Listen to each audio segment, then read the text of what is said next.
ئیماندارانی بەڕێز، میوانانی ماڵی خوا، باسی بابەتی ئەمڕۆمان ئینشاءالله بە پشتیوانی پەروەردگار باس ئەو کەسانە دەکەین یا ئەو تاقمانە دەکەین بەر لەعنەتی خوا دەکەون. خوا پەنامان بدە.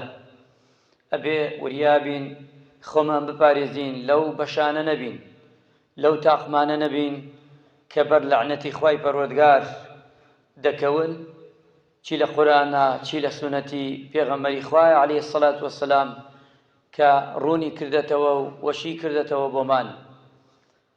لەعنەت پێشەوەی بچینە سەر ناوڕۆکی بابەتەکە، لەعنەت ئەوەیە خوای پەروەردگار کە لەعنەت کا لە یەک واتە دووری ئەخاتەوە لە ڕەحمەتی خۆی. ڕەحمەتی پەروەردگار جەلە جەلالوه شملی ئەم ئینسانە، ئەم مرۆڤە، ئەم کەسە، ئەم شەخصە ناکا یا ئەم تاقمە ناکا. و لە قیامەتیشدا ئەوانەی کە شەفاعەت دەکەن لە خوای پەروەردگار جەلە جەلالوه لە پێغەمبەری نازدار صلی الله علیه وسلم، لە شەهیدان، لە ساڵحان، هەتا دێتە خوارەوە هیچ شەفاعەتێک ئەمانە ناگرێتەوە، مەحروم دەبن، بێبەش دەبن لە هەموو شەفاعەت ئەوەی لە ڕۆژی قیامەتدا شەفاعەت دەکە. کەواتە ئیماندارانی بەڕێز، بەڕاستی ئەمە دەردێکی کوشندەیە ئەگەر تۆ لەم بەشانابی، لەم تاقمانە بینیان بەری ئەو فەرمایشتانەی خوای پەروەردگار بکەوی یان فەرمایشتانەی پێغەمبەری خوا صلی الله علیه وسلم بکەوی. ئەبێ زۆر وریابی. ئەبی هورەیرە گێرێتەوە فەرمێ حەوت تاقم هەن، حەوت بەش هەن. خوای پەروەردگار پێغەمبەری نازدار صلی الله علیه وسلم گێڕایەتەوە و حەدیسەکەمانش صحیحە، ئەفەرمێ لعن الله سبعة من خلقه من فوقه سبع السماوات. واتە خوای پەروەردگار لە حەوت تەبەقەی ئاسمانەوە لعنەتی کردووە لە حەوت بەش، حەوت تاقم، حەوت کەس. چونکە ئیمانداران، ئاسمان لەوەی هەندێکمان وا بزانی ئاسمان یەک بەشە، بەڵام خۆی حەوت تەبەقەیە، حەوت بەشە. و زەویش هەروەها. خوای پەروەردگارە فەرمێ الله الذي خلق سبع سماوات ومن الأرض مثلهن. واتە ئاسمان حەوت پلێ بەرەچتە ئەسەرەوە و هاوشێوەی ئاسمانش زەوی هەروایە. والسماء بنيناها بأيد وإنا لموسعون. خوای پەروەردگار باسی ئاسمانمان بۆ دەکا. وبنينا فوقكم سبعا شدادا. ئەم باسی حەوتەکانی ئیماندار. خوای پەروەردگار لە حەوت تەبەقەی ئاسمانەوە، یعنی لە عەرشەوە، ئەم حەوت تەبەقە تێپەڕ دەکەی، فەرمایشتێک هاتووە لە حەوت تەبەقەی ئاسمانەوە. ئەی محەممەد عەلەیهی السەڵات وەسەلام، تەبعەن پێغەمبەری خوا فەرمێ وحی خوایە، خوای گەورە لەعنەتەکە لەم حەوت تاقمە. بەڵام یەکێکیان لەناو ئەم حەوت تاقمە سێجا خوا لەعنەتی لێکا دووبارەی دەکاتەوە. ئەوەکانی تر یەک جار. تەماشاکە، یەکێک لەو فعلانە سێ جار خوا تیکرارێک کاتەوە لەم حەدیسە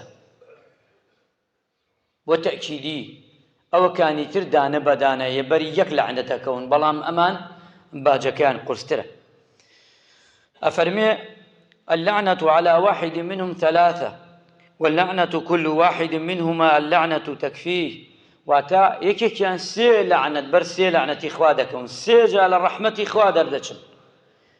سێجا خوای پەروەردگار دەفەرمێ ئەمانە خوای گەورە ڕەحمیان پێ ناکا، بەری ڕەحمەتی من ناکەون، بەری شەفاعەتی من ناکەون. ئەوەکانی تر خوای پەروەردگارە فەرمێ یەک جا بەری ڕەحمەتی خوا ناکەون. مانای ئەوە نییە یەک جا کەمترە لە سێ، یەکەکە گەورترە بەڵام سێکە قورسترە. وا تێ نەگەین کە بڵێین وەڵا سێکە ئەوەیە زۆرترە و یەکەکە کەمترە. نا، چونکە یەکێ لای خوا هەر گەورەیە، سێ گەورەترە. ئەبێ وریابین. ئەفەرمێ پێغەمبەری خوا صلی الله علیه وسلم مەلعون من عمل عمل قوم لوط.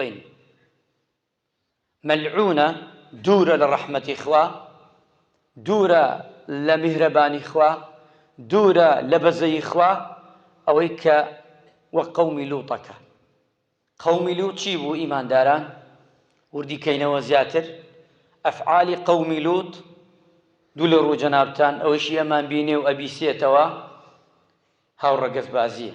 ئەمڕۆ بانگەشەی بۆ دەکرێت ئەو فعلە پیسەیە. خەڵک چی لێ هاتووە بانگی بۆ دەکاو بە شانازیوە. پێی تەنگ ئەبێ پیاو بچێ داوای ئافرەتکە، ئەبێ پیاو بچێ داوای پیاو بکە، سێرکە. لە هیچمان کەم نییە نۆرەی ئەمەیە.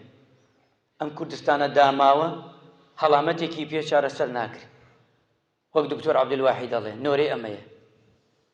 بڕۆ ئیحسایی کراوە ئایدز لە سلێمانی لە هەولێر لەکوێ زیادی کردووە. هین چییە؟ هین ئەمەیە.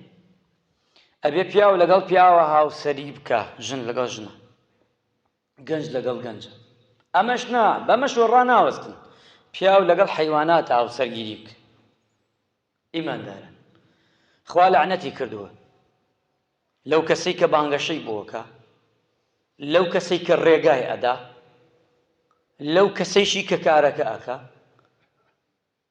چونکە عەرشی خوا ئەجوولێنێ. هەندێک تاوانەیە بیکەی قەینا، ناڵێن بیکەین خەینا، تاوانەکە بیکەی خوای گەورە لەوەیە مۆڵەتت بدا. بەس کاری قەومی لووت عەرشی خوا دێتە لەرزین. یەکێ لە تاوە هەرە گەورەکان قەومی لووتی بردە ئاسمان. خوای پەروەردگار بردی ئاسمان قەومی لووت، هەر بە زەویەکەوە بردی بۆ ئاسمان. لە ئاسمانەوە هەڵی گر هەڵدیم بەردبارانی کردن و هەڵودیم دای بە زەویدا. یعنی گوناحەکەیان ئەمەنە گەورێ. سێجا پێغەمبەری خوا فەرمێ لەعنەت لەوانەی لەعنەتی خوا لەو کەسانە بێ کە ئەفعالی قەومی لووتەکەن. سێ جار تکراری کردەوە لە فەرمایشتەکەی پێغەمبەری خوای عەلەیهی سەڵات وەسەلام. ئیماندارە ئەبێ زۆر یابین ئەم کارەی کە کۆمەڵێک با بە هەر ناوێک بێ، بە هەر ڕەنگ بێ. ئەمڕۆ ناوەکە ئەجوانەکەن، شیاو نییە لەیرا قسەکان بڵێن وەڵڵا عەیبە. والله ئەوەی مسقالە زەڕێ شعور و ئیحساسی بێ بانگەشە بۆەوە ناکە. قسەکان شیاو نییە بڵێم لەیرا، چونکە شوێنەکە مبارەکە و ئێوەش ئەهلی مبارەکن و ماڵی خوا مبارەکە. عەیب نییە پیاو بانگەشە بکا بۆ هاوڕەگەزبازی، تخوا عەیب نییە. تخوا ئەوەشتە ئێمە هیچ پرۆژەیەکمان نەما لەسەر دنیا بێین لە وڵاتەکەمان جێبەجێکەین وەرێ ئەمەیە. ئەمە چییە؟ یعنی ئەوەی ماوە ئەمانە و کەسانن کە ئیمانیان بەم ئیسلامە نییە، تەئکیدتان لێبێ. ئیمانیان بە خێزان نییە، ئیمانیان بەوە نییە ژن ئەبێ لەژێر ڕکێفی پیاوە بێ و لە ماڵێکا بێ، مناڵ ئەبێ باوکێکی هەبێ و دایکێ و خاڵە و مامەی ئەمەی دیار بێ. بەڵام لە ڕوویان نایە ماوەیەکی ترش دەڵێن، بەڵام ئێستاڵێن نەکوا موجتەماعەکە تەقەبوڵی نەکا جارێ. ئەمانە ئەبێ بکرێنە تەنەکەی زباڵەوە دوو لە ڕوو جەنابتان. مەیلە ناو کۆمەڵگادا بە هیچ شێوەیە دوو لە ڕوو جەنابتە تڤاران ئەوەی کە ئەمانە هەر بە هیچ شێوەیەک کە سوکارتە حاشای لێکە. وەڵڵا عەیبە کە سوکاری تۆ بێ و حاشای لێ نەکەی. وەڵڵاهی یەکێ بانگەشە بۆەوە بکا گوناحە بشتە ماڵەکەی، گوناحە لەگەڵیا بی، گوناحە سەلامی پێ بدەی. مرد گوناحە بچی نوێشکەی لەسەری نەچن ها ئیماندارن بە قورئان خێرتان نانووسی، گوناحبارە بەم لە جاتی خێرتان بنووسی. بانگەشە بکا بۆ هاوڕەگەبازی تۆش بێژی ئەڵڵاهو ئەکبەر با بچین خێرمان بگا. ئەوە عاتیفەت مەبە، ئەوە خراپ مەبە. یەکێ قسەی خوا بشکێنێ، ئایەتی خوا ڕەت کاتەوە، عەرشی خوا بجوولێنێ، تۆ بڕۆی نوێشکەی لەسەری نابیتێ لە بابە تەنیا بینن بە قەول. یەک کەس لە دوای بێ بێتە عیبرەت بۆ هەموو دنیا. بۆی هاوڕێکانی تەماشای کەن بزانە خۆ کەس نییە لەگەڵیان. ئەبێ ئێمە ئەوانەی خراپن ناو کۆمەڵگا ئاوا تەماشایان کەین، ئاوا لەگەڵیانە بجوولێنەوە، بۆی پەشیمان بنەوە، بۆی ئەو کارێ دەیکەن خراپە باش نییە. جا ئەگەر تۆ ئیماندارێک و ئالی خوا شەو ڕۆستەری لە سوجدا بابێ و هەمومان بچین نوێشکەین لەسەری، کابرایەکی خراپش بمرێ و هەر هەمومان بچین لەسەری نوێشکەین، چیمان بەچی کرد؟ ئیتر کابران نوێژ ناکا و هەموو شتێکا و تەبیعی و ئاسایی گشتمان ئەچین نوێژەکەین و دوعای خێری بۆ دەکەین و دەبین بۆ قەبرستان و خوا عافیکا و خوا عافیکا، خۆمان دەخەڵەتێنی و دەگەڕێینەوە. بۆ وا بکەین ئەوەی قەرزارە نوێژ مەکەن لەسەری ئیماندارە مەڕۆن. 5 وەختە نەک لە پشتی ئێمەوە، هەر 5 وەختە لە ماڵی خوا بوو قەرزار بوو مەڕۆ نوێژ مەکە لەسەری. وەڵای خێرتەگا شەڕت ناکە. نوێژکردن پێغەمبەری خوا لەسەر قەرزان نەیکردووە. با ئەوانەی قەرزارم بنە عیبرەت قەرزەکەیان بدەنەوە لە دنیادا ئێدە با فێر بن هەموو بەلایەکیش تێتە سەر دوو لە ڕوو جەنابتان سێ قەبرەکەی مسڵمانەکان گردنی ئازاکەن وەڵا قەت گردنی ئازا مەکرد بۆ گردنی ئازاکە نیەتی نەبوو قەینا بۆ خوا گردنی ئازاکە وەڵا با کەس و کارەکەی بێ زەحمەت نەوێ گشت قەرزەکەی بداتەوە کەی پێغەمبەرە مەیوتووە کابرای قەرز کا وشتە سەر قەورەکەی بێژی کا مسڵمانەکان بێن گردنی ئازاکەن ئەمە لەکوێ هێنات پێغەمبەری خوا وتی بە ئەسحاب وتی ئەم جەنازەیە قەرزارە وتی بەڵێ وتی دەی فەرمووی نوێژکە لەسەری من نوێژ ناکەم تەماشاکە نوێژکەن لەسەری من نوێژ هەتا یەکێ بووە کەفیلی ئەمجا پێغەمبەری خوا نوێژی کرد ئیمانداران ئەبێ ئەوانەی خراپن ناو موجتەمەعدا ئێمە تەعاملێکی لەگەڵا بکەین تەعاملێک ئەو کەسانە کە پەشیمان بنەوە لەو کارە فعلە و خراپە بە تایبەتی هاوڕەگەزبازی و ئەم شتە خراپانە خوا پەنامان بدە یەکێکی تر لەوانە ئیمانداران کە مەلعونە من غير حدود الله تەماشاکە وریابە ئەمە بە تایبەتی بۆ کەسانەیە حدود خوای گەورە ئەم بوونەوەرەی دروست کردو هەموو شتی حەدی بۆ داناوە وەڵڵی حەدێ لە حەدەکان بگۆڕی مەلعونی ئەگەر 5 وەختە نوێژ بکەیت هەموو ساڵێ بچی بۆ عەمرە هەموو ساڵێ بچی حەجکەی ئیمانداران وریابن ئەم فەرمایشتانە بۆ ئەگەڕێمەوە ئیمانداران ئەمڕۆ مسڵمانان گوێی پێ نادا گوێی خەفانە خانەیەکە هین تۆیە دەڕۆی دەکەیتە ناو خۆتۆ بە فێڵ بە غەش بە حەپارە بە ڕاشوە بە فێڵ بە هەموو شتێک برێ وریابە بەرێم حەدیسەکەوی عەرزە ئەمساڵ 2 مەتری لێی لە ئاخۆی ساڵێکی تر 2 مەترە ولا وریا بەریەکەوی تەپۆڵکە یانە فەرمێ لە ئێژێ لە حەدیسێکی تردا سێ ڕیوایەت هاتووە مەلعون من غير حدود الله ئەمجا پێغەمبەری خوا لعن الله من أوى محدثا ولعن الله من غير منار الأرض ولعن الله من سرق منار الأرض دزی زەوی داگیر کا و بیدزیە بۆ خۆی ئەمە مەلعونە شێوازی زەوی بگۆڕێ ئەمە مەلعونە پێغەمبەری خوا فەرمی عەلەیهی سەڵات وەسەلام وە خوش لعنەتی کردووە لەو کەسەی کە حدودی تەجاوزەکە لە حەد وڵاتێکە حدودی بۆ دانراوە وڵاتێکی تر تێدا گیرێک ئەو وڵاتە ئەو حکوومەتە مەلعونە ئەمە بە گەورەی حدود بە گەورەی ئەرز و زەوی ئەرزی خۆت هەیە ئەوە نەبکە بۆ قورئانە مترێ بستێ بشتێ و لاوە بەرەو حەدیسەکەوی ئاسان نییە ئەمڕۆ هەرکێ بە کەیفی خۆی دەی کەس دیار نییە جووتی کە کورە دیاڵە مەترێکە دوایە چین سوڵحەکەی لای خوا سڵح نییە لای مرۆڤ سڵحەیە لای خوا نییە لای خوا مەلعونی تۆ خوا پەناماندا من بم تۆ بی هەر کاممان بێ وریابن تخوا دۆڵێک ماوە ئاواییەکە 30 ماڵن شارێکە 100 ماڵن باو باپیری ئێمە 10 پشت 15 پشت ڕێگایەکی جوانی هێلاوەتەوە بۆ ماتۆر بۆ سەیارە ماتۆر نەبووە لەو کاتا پاسکیل بووە بەڵام ئەوانە ونە دەوڵەمەند بوونە حەسابی سیاریانش کردووە وەک ئێستا سیارە زۆر نەبووە بە پانتایی سیارەیەک بڕوا جێیان هێلاوەتەوە ئیستە من و تۆ ئەوە چاوچنۆکین جێی پاسکی لێ نایەینەوە سێری باوکە و سێری کوڕکە بەرەکەتی باوک زۆر بوویان کوڕ هین ئەو بۆ دڵی دەوڵەمەند بوو قەناعەتی هەبوو چاوچنۆک نەبوو بەس ئەمڕۆ ڕۆڵەکان گشتی بەنی ئادەم عەکسی باوکەکانە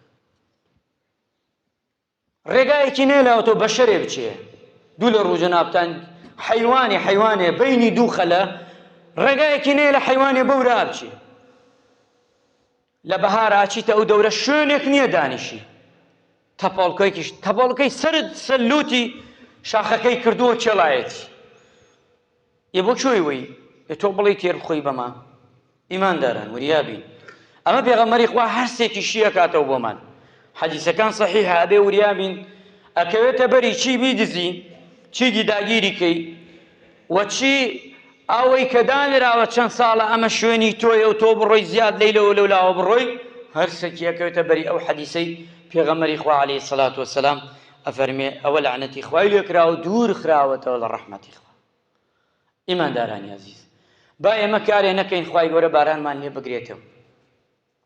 خوای گەورە بارانی بۆ ناردین الحەمدولillah هەتا ئێستاش سوپاسی یەکەین یەک بارانی تر وا بوارێ ئەوە تەکید بە خەلەی ئەمساڵ بە ئیزنی ئەڵڵا گیان خۆی هێتە بان بەڵام خوا تاقیمان نەکاتەوە ئەی نابێ ئێمە خۆمان ڕەحم بە یەک بکەین الراحمون في الأرض ئێوە ڕەحم بە یەک بکەن لەسەر زەویدا. خوای گیانە فەرمێ پێغەمبەری خوا فەرمێ عەلەیهی سەڵات وەسەلام خوای گەورەش لە حەوت تەبەقەی ئاسمان ڕەحمتان پێ بکە. ئەی ئەگەر ئێمە ڕەحم نەکەین بە یەک ئەی خوای پەروەردگار چیمان پێ بکە؟ ئێمە خراوین خوا ئێمە ئیمانداران بەخوا هەموو بڕوات هەبێ ئێمە خراپین. خوا شایەتە ئێمە خراپین بۆیە خوای گەورە ئاوا ئەم زروفە و ئەم ژیانەی خوڵقاندووە بۆ ئێمە. تۆ چاک بە هەموو شتێک چاک دەبێ بۆت. وەڵڵا پێغەمبەری خوا فەرمێ ئینسان کە چاک بوو سیارەکەی پەکی ناکرێت. ژنەکەی وەک سەعاتە ڕواتە ڕێوە، مناڵەکەی وەک سەعاتە ڕواتە ڕێوە، قانزاج و کاسبیەکەی وەک سەعاتە ڕواتە ڕێوە. بەڵام تۆ ئەولا چاکە بەینی خۆت و خوا چاکە خوای گەورە گشتی دێنێتە بەردەست. بەس تۆ ئەگە بەینی خۆت و خوا چاک نەبوو چاوەڕێ بکە، چاوەڕێی لا بکە. ئیمانداران ڕەحمەتی خواش چییە؟ کۆتایی وتارەکە سەد ڕەحمەتە، سەد ڕەحمەت. بڕات هەبێ ئەمڕۆ زۆرینەی موسڵمانان لە ڕەحمەتی ئەو خوایە تێنەگەیشتووە. بە قوربانی ئەو پەروەردگارە بم یەک ڕەحمی لەسەر دنیاە تەماشاکە. ها منداڵێک تەمرێ دڵت نییە ئەو دڵە خەرکێ دەرەچێ بۆی. ها مناڵێ لەو پەر دنیا تەعدایەکی لێکرێ ڤیدۆیەکی چی ئەەکەی بۆی. ئەها یەکێ بە تەعدا ئەکوژرێ چەنێ بەزەی پیادێ. چەنێ ئێمە ڕەحممان لە بەینە هەیە، چەندێکمان هەیە ئێمە وەک مرۆڤ لە ناو بوونەوەردا، لە ناو زەویدا، لە ناو ئاسماندا، لە ناو هەموو مەخلوقاتی خوایە یەک دانەیە. 99 هەڵگردووە خوا بۆ ئیمانداران لە قیامەتە. وریابە ئەو 99 لە دەستی خۆت نەدی. ئەگە بەر لەعنەت کەوی ئەو 99 لە دەست ئەچێ. ئەڵێن کابرایەک هیچ خێری نەبووە، هیچ حەچی نەبووە. کاتی قەپانەکەیان دانا و تەرازوی خوا و خوای گەورە حوکمی کرد وتی بیبن بۆ دۆزەخ، چونکە کردەوەی خراپەی یەکجا زۆرە، یەکجا زۆرە بەڵام چاکەی نییە. ئەڵێ ئەم مرۆڤە پێغەمبەری خوا فەرمی عەلەیهی سەڵات وەسەلام هەتا ئەیبەنە لێواری دۆزەخ مەلایکەی لاولایان گردووە. بەڵام چی مەلایکەیەک موژدەی خێر لە دەمچاویان نییە. لەو ڕۆژەی مەلایکەی دۆزەخ خوا دروستی کردووە هەتا ئەو ڕۆژەی قیامەت هەڵدەستێ و ساحەی مەحشەر دەست پێ دەکا ئەم مەلایکە بزەیەک نییە لە دەمچاویان نییە، خەنینەیەک نییە ئیلا دەمچاوێکی مەغبوڵ تووڕە خوا هەروە دروستی کردووە. ئەیبەنە لێواری دۆزەخ بۆی فڕێدن ناو دۆزەخەوە. دۆزەخ بەرەو خوارە، ئەچێتە جەهەنەم، ئەچێت بەرەو خوار. ئەڵێ هەر بەرەکاتە دواوە خوای گەورە لە لێواری دۆزەخە نیدایەکە نێرێ، جارێک دەدا بە مەلایکان بڕۆ پێی بڵێ جبریل یا یەکێ لە مەلایکەکان ڕایگرن مەیخەنە دۆزەخ عەبدەکە. ئەم عەبدەیە بزان بۆ تەماشای دواکە، بۆ هەر لاوەڕ ئەداتەوە، بۆ ئاوەڕ ئەداتەوە لێ ببرسن. بەڵام خوا عەلیمە خەبیرە، بەس بۆ من و تۆی گێڕێتەوە. ئەڵێ عەبدەکەش جوای خوا ئەداتەواڵێ ئێستاش من گومانم وایە خوا نامخاتە دۆزەخ، ئەو خوایی کە من بیناسم ئەم خاتە باش. یەک کردەوە چاکەی نییە. خوای گەورە پێیەڵێ بە مەلایکان بیگێڕنەوە بیبەن بۆ باشت. عەبدەکەم مەدام ئەوەنە گومانی چاکی بە من هەیە بیبەن بۆ باشت. بە ڕەحمەتی خۆم داخلی باشتی کرد. ئیماندارانی بەڕێز خوای گەورە ڕەحمان پێ بکە، عاقبەت خێرمان بکە.